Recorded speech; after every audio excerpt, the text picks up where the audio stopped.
नमस्कार दोस्तों, आप सबका स्वागत है हिंदी की इस ऑनलाइन क्लासेस में। और साथियों, आज हम पढ़ने जा रहे हैं बीएसटीसी द्वितीय वर्ष को लेकर। और बीएसटीसी द्वितीय वर्ष के अंतर्गत हमारा जो शिक्षण विषय है वो है हिंदी भाषा शिक्षण और प्रवीणता। ये हमारे जो प्रश्न पत्र हैं उसमें जो इकाई प्रथम है जिसका नाम है उच्च प्राथमिक स्तर पर प्राथमिक शिक्षण के उद्देश्य और मूल्यांकन के तरीके। कि उच्च प्राथमिक स्तर पर हम मूल्यांकन के ऐसे कौन कौन से तौर तरीकों को अपनाकर हम बालक का सही रूप में आकलन कर सकते हैं। ठीक उसी प्रकार से हम उनके सही आकलन के लिए मूल्यांकन में किन प्रकार से या किस तरह के जो विधियों का इस्तेमाल करते हुए हम सही रूप में और वस्तुनिष्ठ आकलन और मूल्यांकन कर सकते हैं। तो उन तरीकों के द्वारा हम लोग इस इकाई में अध्ययन करने जाएंगे। तो सबसे पहले साथियों, हम आज के जो हमारा प्रकरण है उस प्रकरण के माध्यम से हम अध्ययन करने जा रहे हैं। वो है हमारा मातृभाषा के शिक्षण के उद्देश्य। मातृभाषा के बारे में समझने से पहले हम बिल्कुल इस बात को हम समझने का प्रयास करेंगे कि मातृभाषा है क्या। वैसे मातृभाषा को परिभाषित करना हर व्यक्ति या किसी विद्वान के एक समझ से परे है, क्योंकि मातृभाषा एक इतना छोटा शब्द नहीं है जितना कि केवल एक शब्द इसका नाम दिया गया है। मातृभाषा को हम संकुचित अर्थ में समझ सकते हैं कि मातृभाषा वो भाषा है जो बालक अपनी माता के सानिध्य में रहकर सीखता है, अपने परिवार के सानिध्य में रहकर सीखता है। वहाँ के जो तौर तरीके हैं, रहन सहन के तरीके हैं, और माता के सानिध्य में रहकर, उसके संस्कारों में रहकर, उसके भाषा शैली एवं उसकी लाड प्यार में जो जिस भाषा से पुष्पित होता है, पल्लवित होता है, वो सारी भाषा उसकी एक मातृभाषा कहलाएगी। तो साथियों, मातृभाषा को परिभाषित करने में मैं इतना स्पष्ट करना चाहूँगा कि मातृभाषा के एक ऐसा हमारे दैनिक जीवन में या हमारे जो प्रतिदिन के जो क्रियाकलाप हैं हमारे, उन सभी की अभिव्यक्ति के माध्यम में या हमारी विचार संप्रेषणशीलता को बढ़ाने में मातृभाषा एक सशक्त साधन के रूप में भी कार्य करती है। मातृभाषा में हमें वो भावों की और हमारे विचारों की अभिव्यक्ति का जो साधन है वो भी हमें वहाँ आसान सा जान पड़ता है।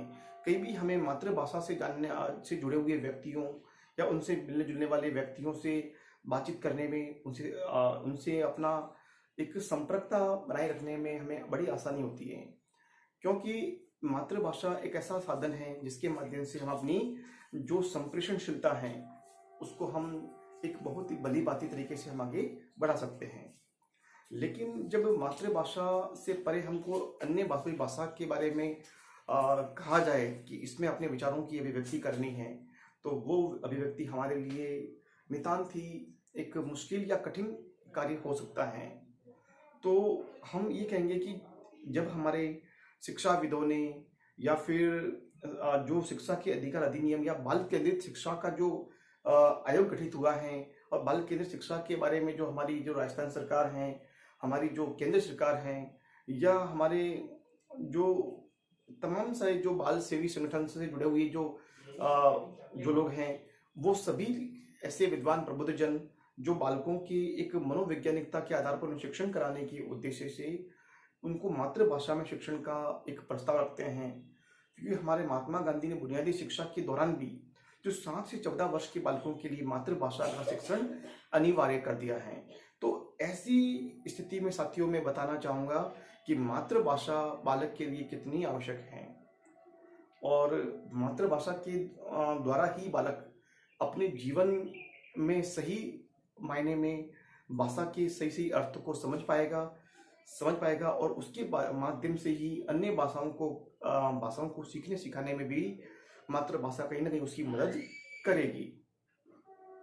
जैसे उदाहरण के तौर पे हमें किसी का हालचाल पूछ रहे हैं, और एक तो हमें मातृभाषा में किसी ने पूछा है और मातृभाषा में बात करते हैं, तो हमें हमारे भावों को उद्दीपित करने में एक प्रेम और एक सहानुभूति सा हमें महसूस होता है।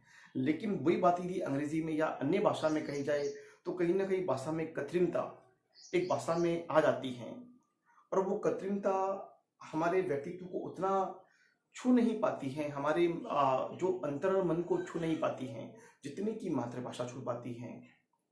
तो साथियों, मैंने एक सुंदर सी एक परिभाषा है जो मैंने लिखी है और जो बहुत ही साहित्यिक दृष्टि से बहुत ही महत्वपूर्ण है, और वो परिभाषा है सुमित्रा नंदन पंत की, जो प्रकृति के चतेरे कवि के नाम से जाने जाते हैं।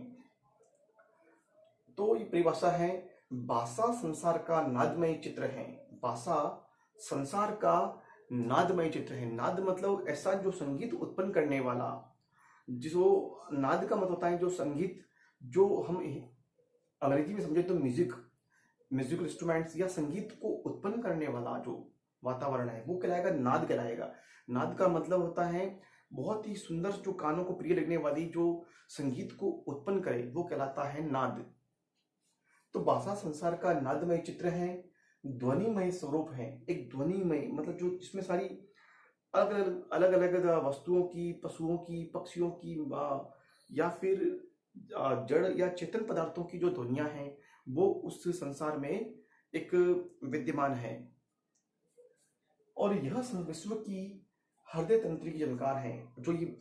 जो ये भाषा है ये विश्व की हृदय तंत्री, विश्व का जो हृदय है उसके तंत्र की, हृदय का जो तंत्र है उसकी जो एक कंपन है, एक धड़कन है, उसकी तरह वो मतलब एक जानकार है। जैसे हमारा हृदय कैसे बार बार हार्ट बीट होती है, ठीक उसी प्रकार से भाषा ना होती तो क्या होता, जिसके स्वर में यह अभिव्यक्ति पाती है।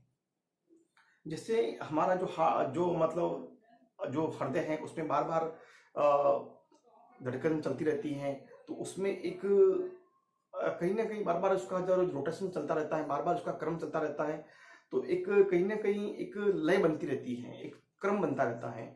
तो भाषा में जो भाषा जो है वो भी बार बार भाषा चल रही है, तो संसार में कहीं ना कहीं एक लय है, एक ताल है, एक क्रम बना हुआ है।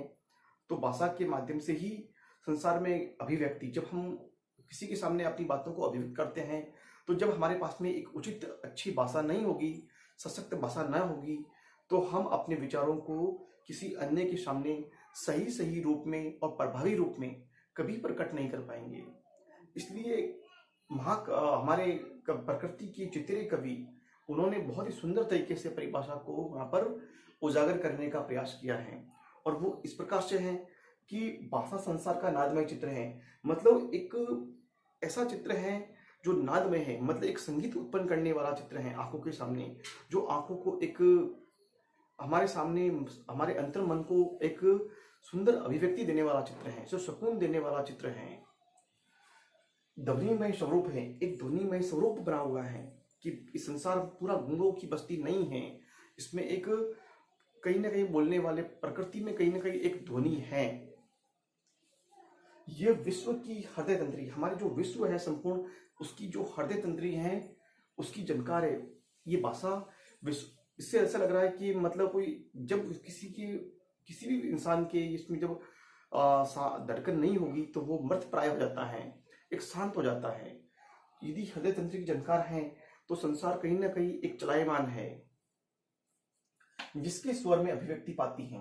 अब इस भाषा के संसार में ही हमारी जो अभिव्यक्ति है, हमारी जो अभिव्यक्त करने का जो कौशल है वो इस भाषा के अंतर्गत ही विद्यमान है। तो साथियों, बिल्कुल हमने इस परिभाषा के माध्यम से हमने समझने का प्रयास किया है। और मातृभाषा शिक्षण की जो उद्देश्य है, उस मातृभाषा शिक्षण के उद्देश्य के वैसे दो पक्ष होते हैं। मातृभाषा शिक्षण के उद्देश्य के दो पक्ष होते हैं। पहला है साहित्यिक पक्ष,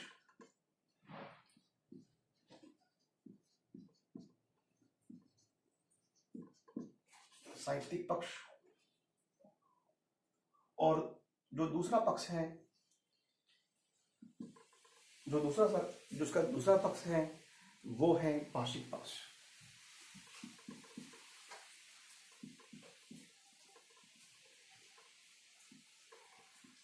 भाषिक पक्ष साथियों, साहित्यिक पक्ष में हम साहित्य से जुड़ी हुई इन सभी सारी बातों को हम अपने साथ में समाहित करते हैं। और सभी बातों को अपने साहित्य में समाहित करते हैं और साहित्य के माध्यम से हम अपनी भाषा को कहीं ना कहीं शुद्ध परिष्कृत करने का प्रयास करते हैं। और साहित्य के माध्यम से ही हम जो पढ़ने वाले जो पाठक हैं, जो विद्यार्थी वर्ग हैं या अन्य कोई विद्वान हैं, जो उन साहित्य के माध्यम से उस साहित्य की विधाओं का जो अध्ययन करता है, उसके द्वारा हम साहित्य को समझते हैं। इसलिए साहित्य की भाषा का भी हमें बहुत महत्व रखता है। तो साथियों, आज के लिए इतना ही। हम अगले वीडियो व्याख्यान में फिर इस बारे में अध्ययन करेंगे कि भाषा के मातृभाषा शिक्षण के उद्देश्य दो कौन कौन से हैं और उसके अंतर्गत और कौन कौन से जो उपभेद दिए गए हैं, और प्रत्येक के बारे में हम जानने का प्रयास करेंगे। तो साथियों, आज के लिए इतना ही। हम फिर मिलेंगे अगले वीडियो व्याख्यान में। तब तक के लिए बहुत बहुत धन्यवाद। जय हिंद, जय भारत।